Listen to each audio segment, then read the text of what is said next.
Segundo livro dos Reis, capítulo 6.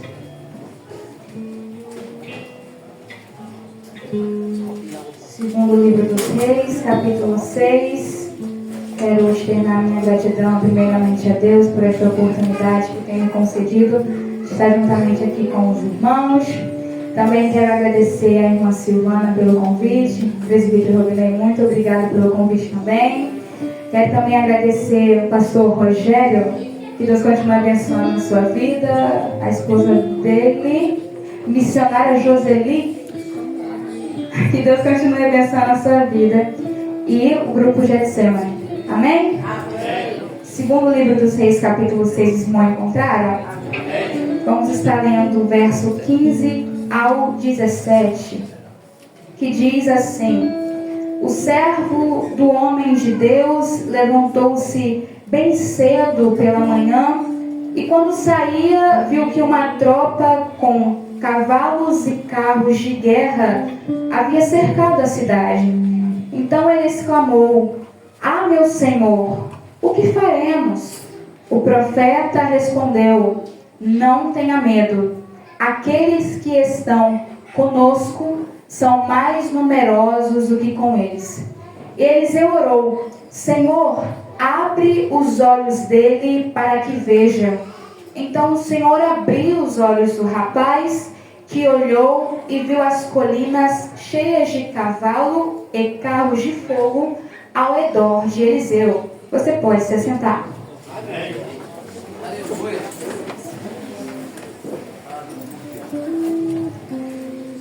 Antes de eu começar a mensagem propriamente dita, eu queria trazer uma afirmação para vocês nessa noite. Nem sempre as guerras que nós enfrentamos, sejam elas emocionais ou até mesmo físicas, elas podem ser vencidas.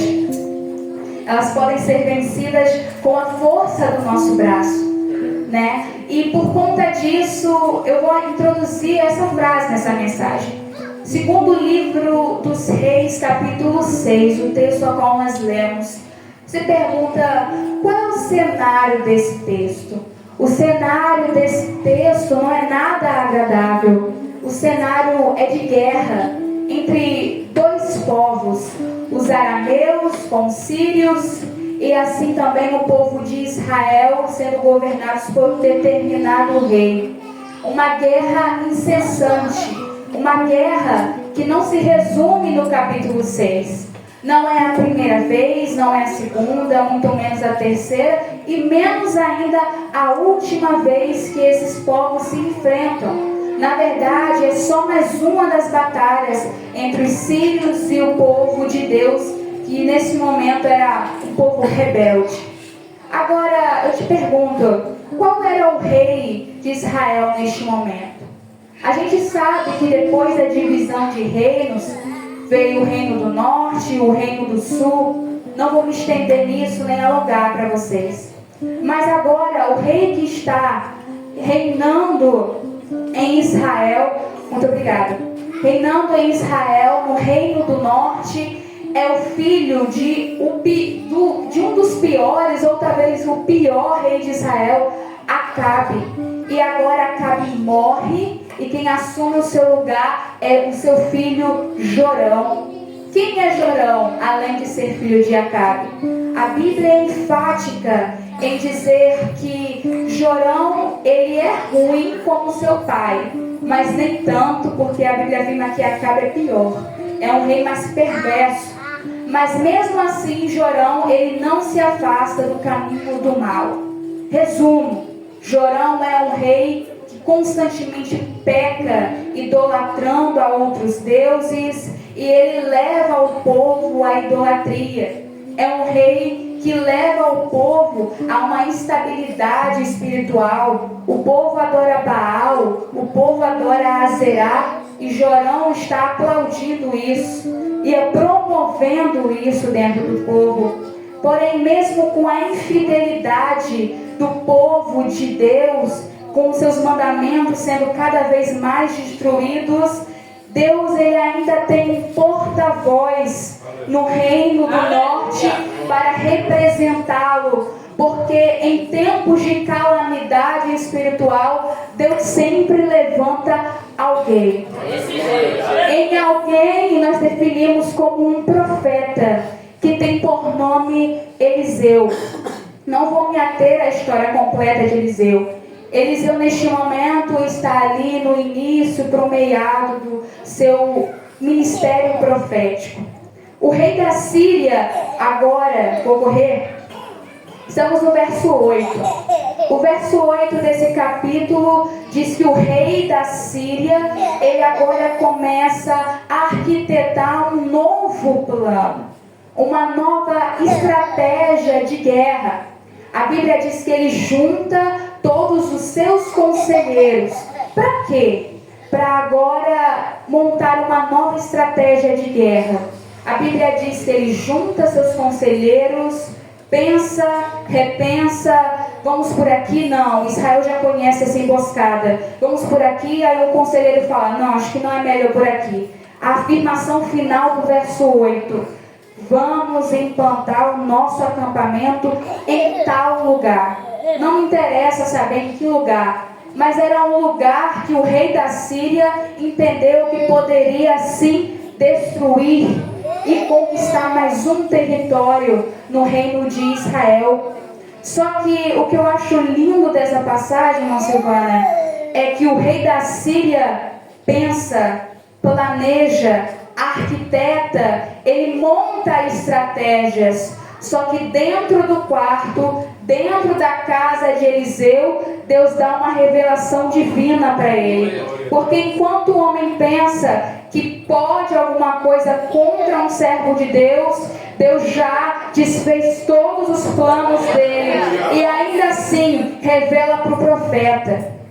O que acontece? A revelação divina que vence a guerra com visão e não com armas estratégicas e falhas humanas. Glória a Jesus. Só que a Bíblia nesse meio tempo relata uma comunicação entre Eliseu e o rei Jorão. Vou recapitular para você. Rei da Síria faz um combinado entre os seus. Vamos atacar por tal lugar. Eliseu ouve isso não do rei da Síria, ouve do próprio Deus.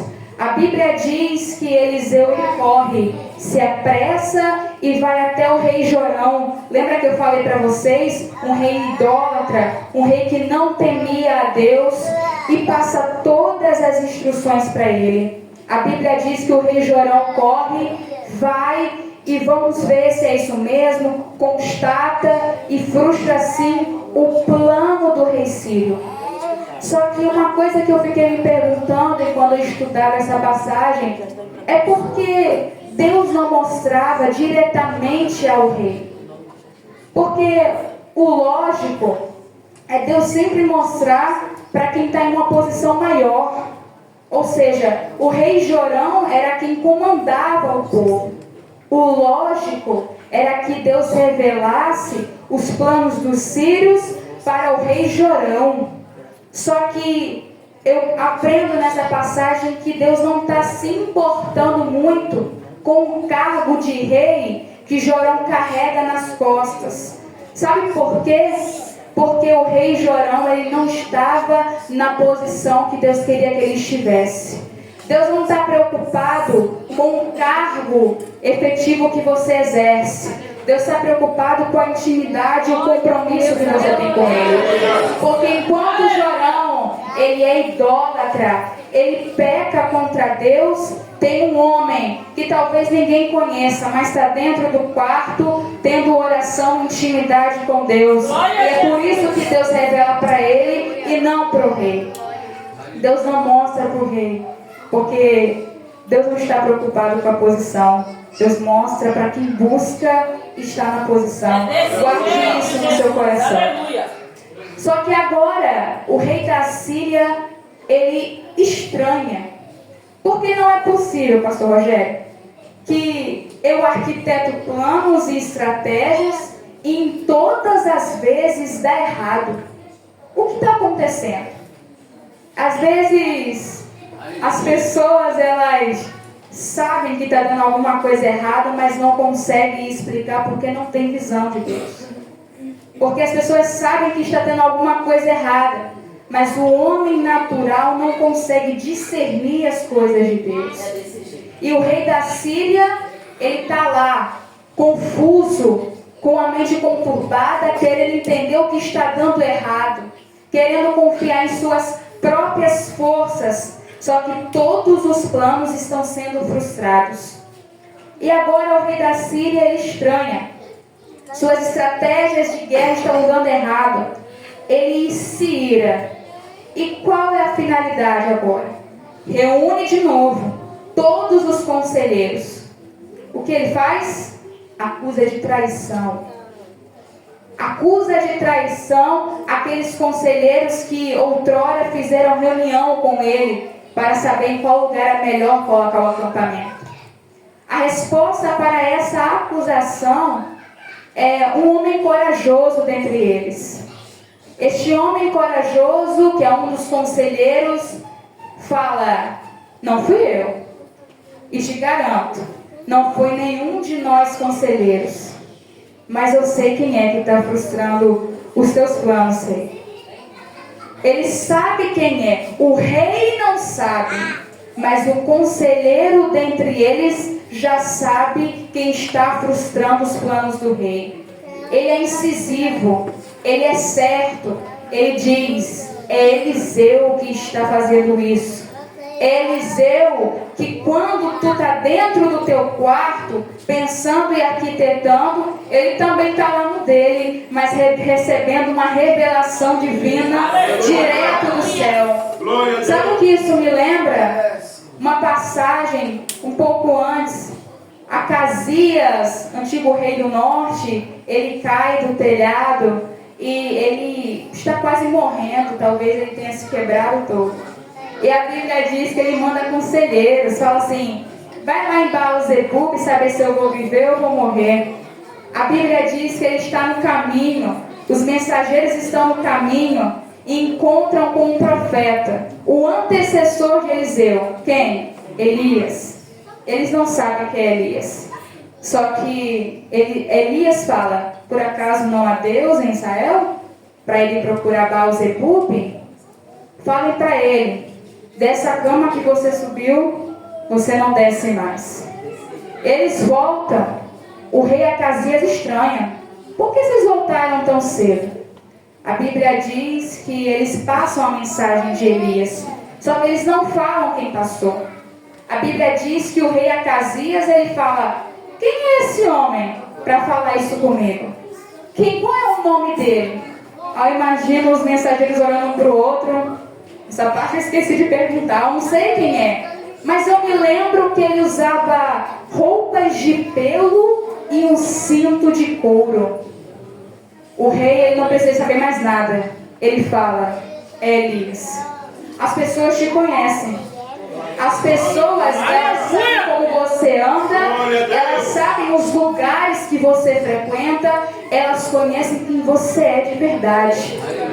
E agora um dos conselheiros fala: é Eliseu, porque eu conheço ele. Rei, você não conhece, talvez você não tenha ouvido as maravilhas que ele fez, mas eu conheço e sei que ele é capaz disso. De pegar um plano e destruí-lo no poder da oração e da intimidade. O que acontece agora? Fruto disso, uma reunião frustrada. O rei fala: manda achar e captura ele. A Bíblia diz que agora vem toda uma elaboração de planos. Cadê Eliseu? A Bíblia diz que Eliseu está em Dotã, talvez tranquilo, tomando um chá da tarde, porque quem confia em Deus não tem medo do que pode vir. Eliseu tinha frustrado todos os planos do rei da Síria e estava tranquilo. A Bíblia diz que o pessoal acha ele está em Dotã. O que acontece? A Bíblia diz que eles chegam de noite, cercam a cidade. Eles podiam chegar e cercar só Eliseu, mandar. Eles podiam cercar a casa de Eliseu, o bairro de Eliseu. Só que eles entendem: a gente não está lidando com um homem comum. A gente está lidando com uma pessoa que sem armas vence um exército inteiro. A gente está lidando com uma barra pesada. A gente está lidando com gente que a gente não pode brincar. A Bíblia diz que eles cercam a cidade de noite. E agora eu entro para vocês, jovens. O servo de Eliseu, que possivelmente, de acordo com o contexto da história, não é mais Geazi, porque no capítulo anterior Geazi tinha sido acometido de uma lepra. Normalmente uma pessoa leprosa era afastada. Então provavelmente esse servo agora era um novo servo. E a Bíblia, ela chama esse servo de rapaz. Então, ao que tudo dá a entender, era um jovem adulto. E esse servo de Eliseu, ele desperta. Por quê? Porque o exército cerca a cidade de noite. Agora, de manhã, esse servo acorda. Acordando, ele se depara da sua janela ou da sua varanda ou de algum lugar com um exército inteiro fora da casa de Eliseu. Qual é a primeira reação dele? Desespero. Ou você não ficaria com medo numa situação dessa? O servo de Eliseu, que andava com Eliseu, possivelmente falava como Eliseu, aprendia com Eliseu, mas talvez não tinha a mesma visão que Eliseu. Às vezes acontece isso. Tem tanta gente que anda com a gente, que até usa a mesma roupa combinando com a gente, vem no horário do culto mesmo com a gente, faz tanta coisa com a gente, mas se perguntar, o que tu aprendeu com fulano? A pessoa fala, nada. E eu me imagino essa situação do servo de Eliseu. Talvez se ele cresce mais um pouquinho, ele não se desesperaria, mas ele se desespera por conta da circunstância que está acontecendo. E qual é o problema agora? Ele corre para Eliseu. Eliseu, imagino eu, pastor Roberto, calmo, tranquilo, porque se ele acordou tão cedo, que desespero, o que está acontecendo? Ele diz, meu Senhor, o que faremos? O que o servo de Deus está dizendo? Acabou. Descobriram teu plano. Eles sabem que é você que entrega. Eles sabem que é você que frustra. Vieram atrás de você. Eu imagino que o servo pensou, se você rodar, eu também rodo. Se você for preso, eu também vou. Então, se está feio para o seu lado, vai ficar feio para o meu lado também. Então, o que faremos agora? A Bíblia fala que Eliseu, imagino eu solenemente, não tenha medo. Aí eu te pergunto, por que Eliseu, ele afirma solenemente, não tenha medo? Sabe o que eu imagino? Eliseu pensando, eu já sabia que isso ia acontecer. Não sou eu que Deus revela todos os planos do Sírio para mim? Ou você não sabia que enquanto eu dormia, eu já sabia que eles estavam cercando a cidade toda para vir buscar? Com uma calma, ele diz, não tenha medo. Ele falou assim, servo, eu estou vendo além. Você só consegue ver aquilo que está diante dos seus olhos. Só que você não entendeu. Faz muito tempo, servo, que eu não vejo como você está vendo. Porque eu consigo ver além. Eu não consigo ver pessoas indo me atacar. Eu consigo ver tropas e cavalos de fogo ao meu redor. Ele está dizendo, faz muito tempo que eu deixei de ser um rapaz que talvez não entende muito bem das coisas de Deus, não tem uma visão, um discernimento espiritual. Eu já passei dessa fase. Em outras palavras, eu já elevei o nível. Eu estou mais perto do céu agora. Eu consigo ver coisas que o homem natural, em sua fraqueza, não consegue ver. Ele está dizendo isso. Eu consigo ver além. E ele diz o porquê. Ele diz, não tenha medo. Por que não tenha medo? Porque mais numerosos são aqueles que estão conosco do que aqueles que estão com eles. Fica tranquilo. Aleluia. Ele tinha uma convicção em seu ser. Ele sabia, ele tinha a certeza, porque ele conseguia ver além das circunstâncias que estavam à sua frente. Aleluia. Só que o que eu acho interessante, uma coisa que Deus falou muito no meu coração, foi sobre a atitude posterior de Eliseu. Presta atenção. Eliseu, ele diz, não tenha medo. E depois justifica o porquê ele não tem que ter medo. Porque mais numerosos são aqueles que estão conosco do que aqueles que estão com eles. Só que eu imagino um rapaz, eu vou por mim, uma palavra não costuma me acalmar muito. Uma palavra não costuma, talvez, impactar as minhas emoções. E talvez nós jovens também. A gente não consegue, às vezes, ver além das circunstâncias. Às vezes nós conseguimos ver só a porta fechada. Não nós conseguimos olhar ela aberta em um futuro melhor que Deus tem pra gente. Eu falo por mim, somos jovens. Só que o que eu acho lindo é a atitude de Eliseu. Eliseu, ele não se contenta em apenas dizer não tenha medo e justificar. Agora, eu imagino Eliseu, eu acho que ele não vai acreditar apenas em minhas palavras. Eu vou fazer uma oração por ele. Qual é a oração de Eliseu? Senhor, abre os olhos dele para que veja.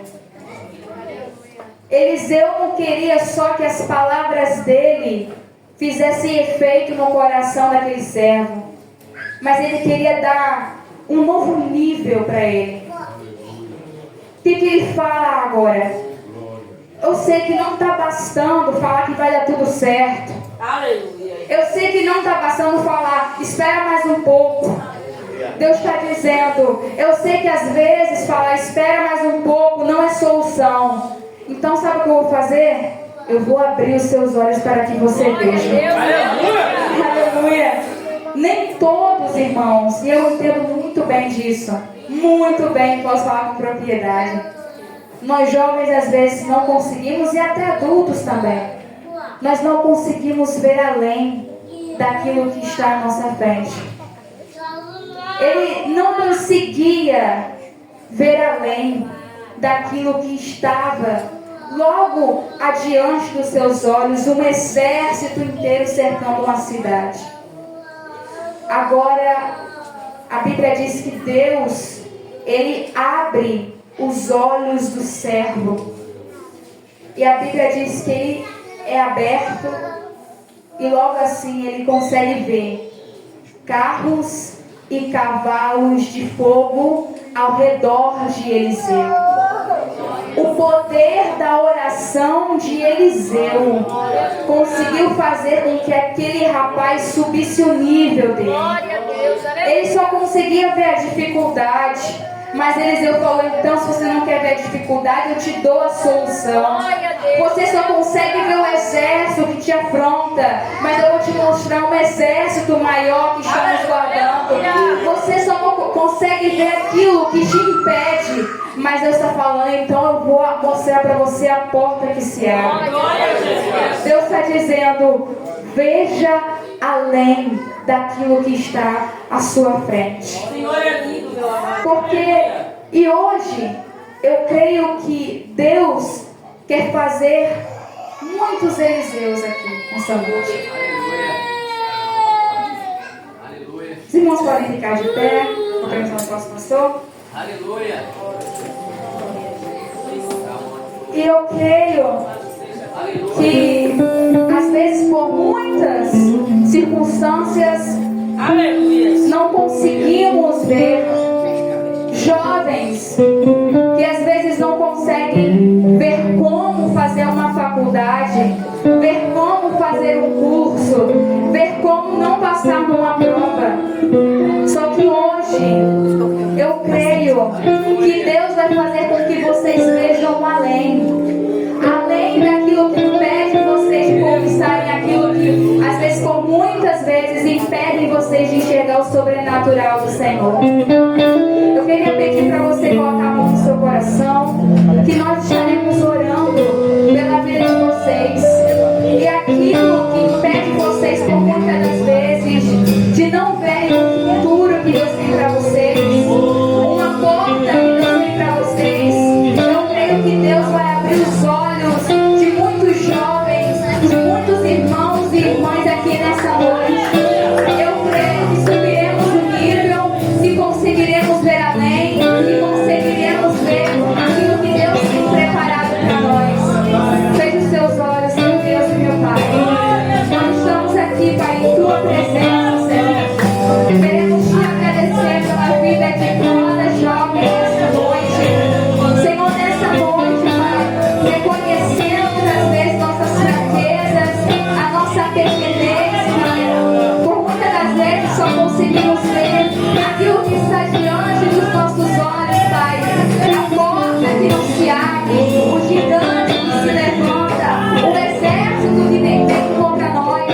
Mas eu profetizo hoje, Pai, que escamas cairão hoje, e o Teu povo poderá, meu Deus, ver aquilo que o Senhor tem preparado para a vida deles, ver aquilo, meu Deus, que o Senhor tem preparado para a vida de cada jovem, meu Deus, que eles possam subir o nível nessa noite, e aquilo que eles não conseguiam ver, Pai, eles possam conseguir ver a partir de hoje, Senhor, pelo Teu poder, Deus, em nome do Senhor Jesus, que o Senhor possa vir continuar, Pai, visitando a vida de cada jovem aqui nessa noite, em nome do Senhor Jesus. Amém. Agradeço pela oportunidade.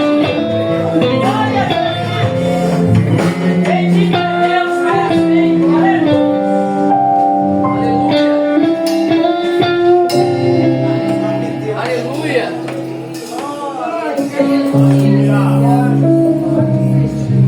Aleluia. Você que ouviu a palavra nesse momento, você que não é Moisés, você decidiu no coração, faça um convite para a sua vida nessa noite. O pastor da época está louvando no seu coração, se vem à frente, recebeu uma oração.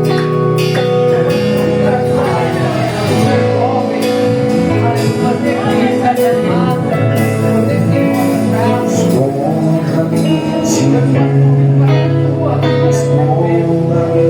aleluia. Nas asas do seu amor,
Aleluia.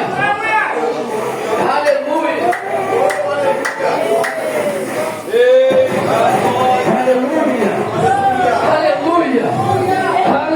Aleluia.